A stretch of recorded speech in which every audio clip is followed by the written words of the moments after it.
May mga bagong bago ng MRT, hindi naman mapapakinabangan kasi kailangan po ikabit pa yung mga bagong riles. Maski ang pagkabit kasi ng pamalit na riles, medyo matatagalan po yan. Kasi po, yung pagkabit ng bagong riles, kailangan dadaan din sa bidding. Nakatutok si Maki Pulido.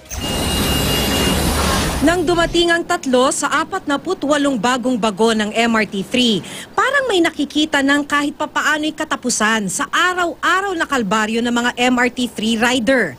Pero nagsimula mang dumating at i-testing ang mga bagong bagon, luma at nagkakabitak-bitak naman ang halos 17 kilometers na riles ng MRT. You have new trains, but then you will have hairline cracks every now and then on a very regular basis.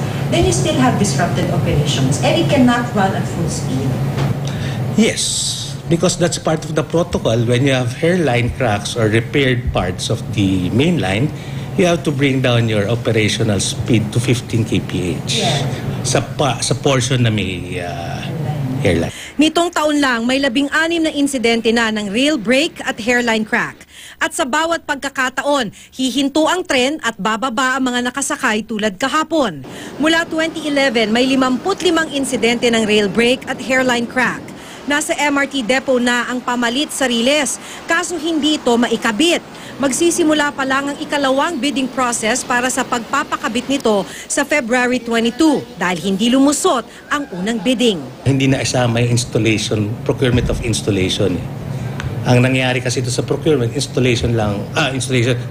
procurement lang of rails and yung accessories. May mga eksperto nang nagsabi na takaw aksidente ang rail brake at hairline crack sa riles. Sa bawat pagkakataong meron nito, iniipit ang riles ng fish plate at C-clamp bago palitan ng lumaring riles na nakaimbak lang sa MRT depot. Giit ng MRT3, malabo ang derailment ng tren sa riles. Nung buong pag-aari ng original owners ang MRT3, once lang nag-rail grinding at 12,000 meters lang, masusuporta niya ng SISTRA report. So hindi nila nagampanan ng original owners yung pag-aalaga ng riles. Posibleng magiging malimit ang bitak sa southern portion ng riles. Lalo na ngayong pabago-bago ang temperatura sa buong araw, kaya't nasistress ang riles. Kahit papano raw kasi nagawa ng paraan ang northern portion. Kaya mga pasahero ng MRT3 mukhang matagal-tagal pang sasabayan ng dasal ang bawat sakay nila ng tren. Maki Pulido, nakatutok, 24 oras.